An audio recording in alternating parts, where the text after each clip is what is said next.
Wenping Liu, Hongbo Jiang. Hongbo is my friend, also my colleague in Department of University of Science and Technology.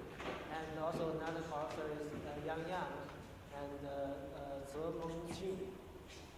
And I'm from Liu, as introduced by the chair, session chair. And this paper is about a unified framework for line-like skeleton extraction in 2D and 3D sensor networks. From the title of this paper, you can see that the authors want to provide a unified framework which can work for both 2D and 3D sensor networks. In continuous 2D domain, the skeleton of an object is defined as the locus of the centers of maximally inscribed disks. And please see the figure for some intuition. As the skeleton captures the topological features of the underlying object, it has been successfully used in 2D sensor networks for applications such as routing, localization, navigation, and segmentation. There are many papers and references. And more recently, there are growing demands for real-world applications of 3D sensor networks, such as air pollution monitoring. And however, there is little effort for computing the skeleton of a 3D sensor network. As a matter of fact, in continuous domain, a 3D object has two types of skeleton. One type is surface skeleton, as shown in the left figure, and another style is the curve or line-like skeleton. The surface skeleton can be defined in analog or similar fashion as in 2D cases, and it consists of two manifolds, as shown by the left figure. The curve skeleton, which is symmetric with respect to the boundary of the 3D object, is composed of 1D curves. Thus, curved skeleton is also known or named as line-like skeleton. Please see the figure in the middle, and note that when these two skeletons are used for routing in 3D sensor networks, the routing skeleton on top of line-like skeleton, as shown by the black curve from point P to Q, is much smaller. As such, in this work, the authors are more interested in extracting the line-like skeleton of a 3D sensor network.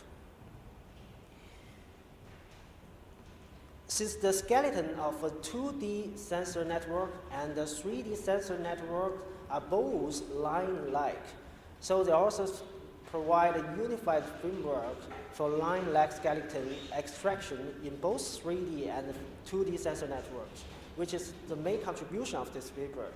And they provide an algorithm which is connectivity-based and distributed and of low complexity. That means their algorithm is scalable. And here are the skeleton of the talk in the following slides. We'll first briefly introduce some related works and the main motivations of this paper, and then provide a distributed and scalable line-like skeleton extraction algorithm for both 2D and 3D sensor networks. And then we present some performance evaluation results. In the literature, there are many studies on skeleton extraction for 2D sensor networks, including an algorithm called MAP and a flow-based algorithm and case and so on and so forth. And however, most of these existing techniques, as pointed out by the authors, cannot apply for 3D sensor networks. Further, even though some existing schemes can work for 3D sensor networks, they often deliver a surface skeleton rather than a line-like skeleton. That is, there are many interior nodes which are identified as skeleton nodes, yet there's no good scheme proposed to connect them to form a centered and line-like skeleton. This is the existing problems of the existing schemes. For example, as shown in these three figures, In the examined 3D network, the traditional flow-based algorithm suffers from local maximum and delivers a disconnected skeleton with many branches, as you can see from the figure in the middle. And while the proposed algorithm in this paper can deliver a self-connected skeleton, as shown in the red figure.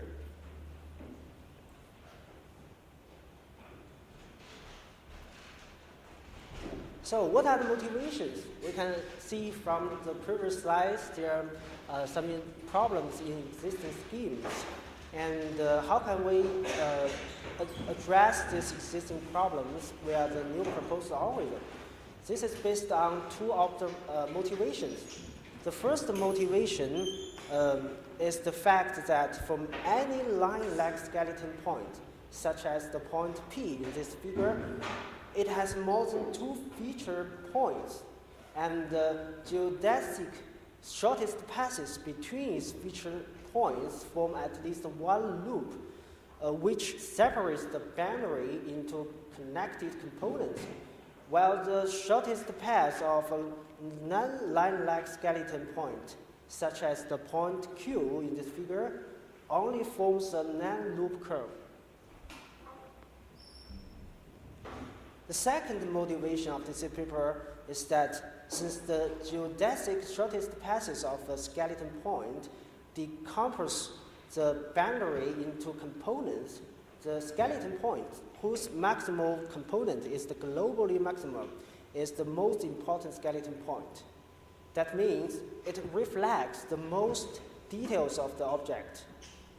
Please see the point R in this figure. And you can see the nearer a skeleton point is to the point of R, the more important the skeleton point is. As such, we can define the metric which the authors named as importance measure based on the components of a point which can guide the connection of skeleton points.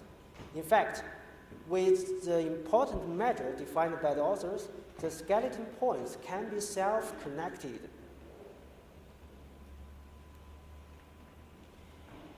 Now we can present the details of the line-like skeleton extraction algorithm in both 3D and 2D sensor networks, which is designed by the authors. And this algorithm consists of three main steps. The first step is skeleton node identification, and the second step is how to calculate and compute the importance measure defined by this paper. And the final step is the skeleton establishment.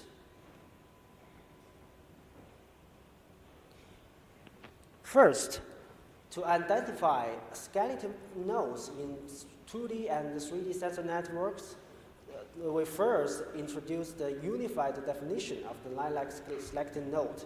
This is the key of why this paper can provide a unified framework for both 2D and 3D sensor networks. And a node is a skeleton node if the geodesic shortest passes between its feature nodes form at least one loop, which decomposes the boundary into more than one connected component. Clearly, the key here is to correctly identify the feature loop. This might be trivial in continuous domain, while in discrete sensor networks, it is not straightforward. This is because that the distance is measured by hops, and in many cases, the network might be sparse, possibly resulting in many fake feature points. Now let's see this figure, in the middle figure. It shows that for a non-skeleton point, the geodesic shortest passes may wrongly form a loop due to low node density. To address this issue, this paper proposed a strategy to construct detailed passes which consist of the points at the most k hops away from the geodesic shortest passes. So for a skeleton point, the dilated passes form at least two loops while the dilated passes of a non-skeleton point form only one loop. Please see the red figure, which shows the observations.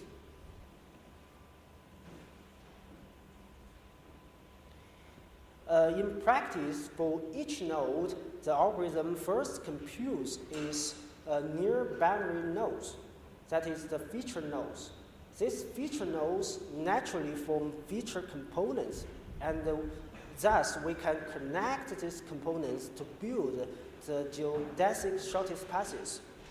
We then can find out whether the geodesic shortest passes form a loop based on the constructed dilated passes, and accordingly, a skeleton node identifies itself.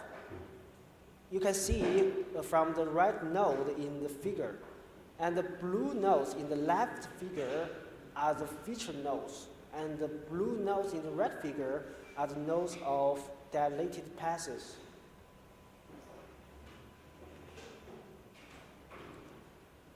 So how can we compute the importance measure, which is defined by this paper as one of the main contributions? For each skeleton node, the geodesic shortest passes can decompose the boundary into components. So we first define the importance measure of a skeleton node as 1 minus the ratio of nodes in the maximal component to the boundary node number. The skeleton with the largest importance measure is referred to as the core node.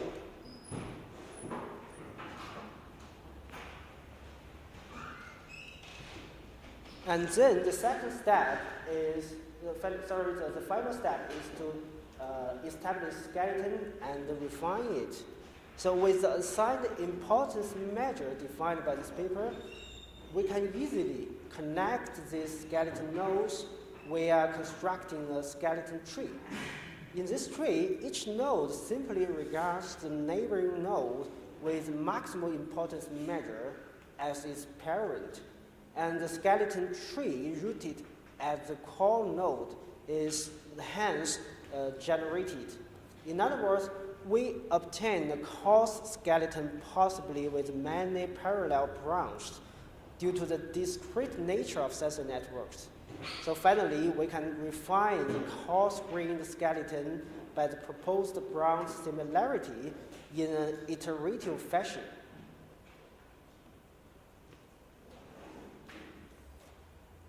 After proposing this algorithm, the details, and then we need to show whether the algorithm is efficient enough. So the authors conduct some simulations and different 2D and 3D sensor scenarios. The effect of boundary noise is also examined in his papers. And the first performance simulation is the robustness to the shape variations. So first, we show that the algorithm is robust to any shape variation.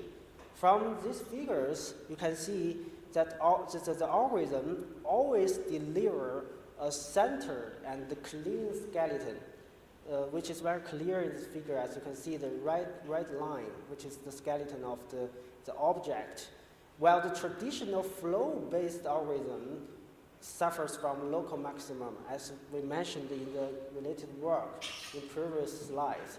And so the flow-based algorithm, which is an existing scheme, can only yield a skeleton with many branches, and these branches are not well connected. But the proposed algorithm can connect this branch very well and clear.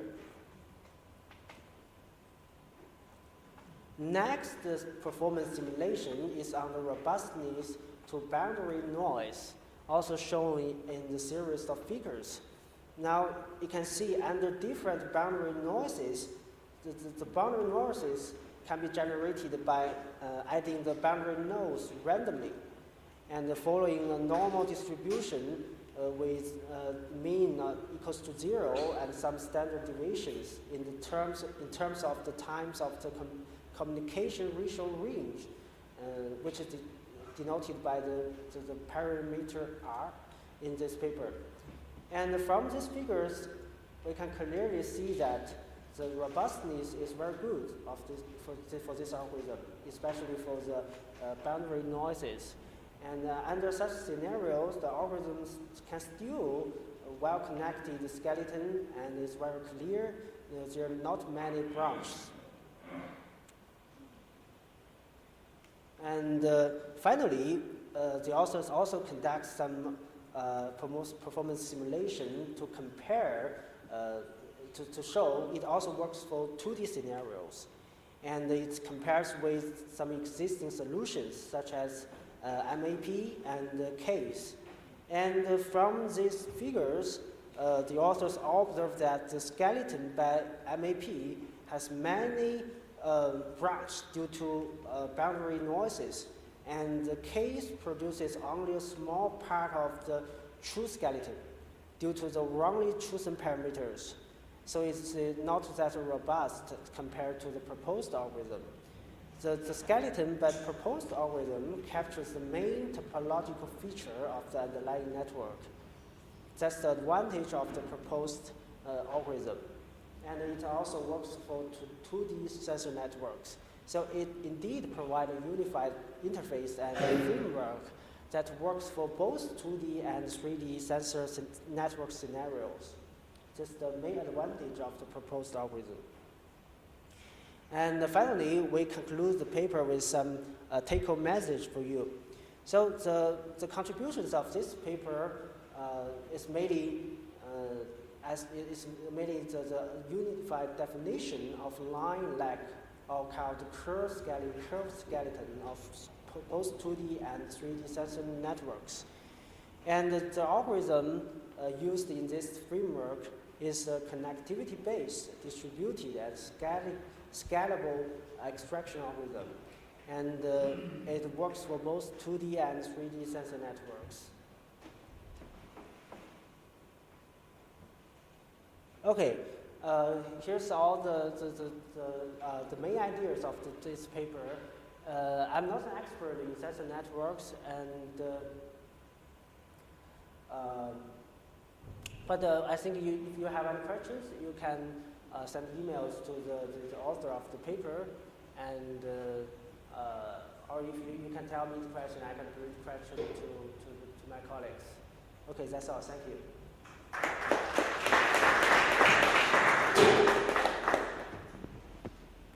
Thank you very much. Any quick questions for him?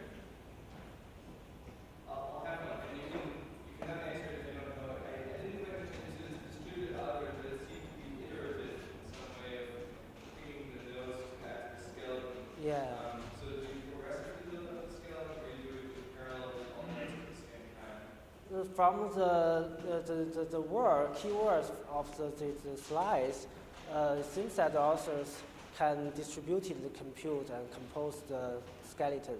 But when I presented it, I don't know, it seems the iteration, as you mentioned. I did not see any distributed fashion. Maybe it's mentioned in the paper. Yeah. All right, thank you very much. Other questions? All right, thank you. Thank you.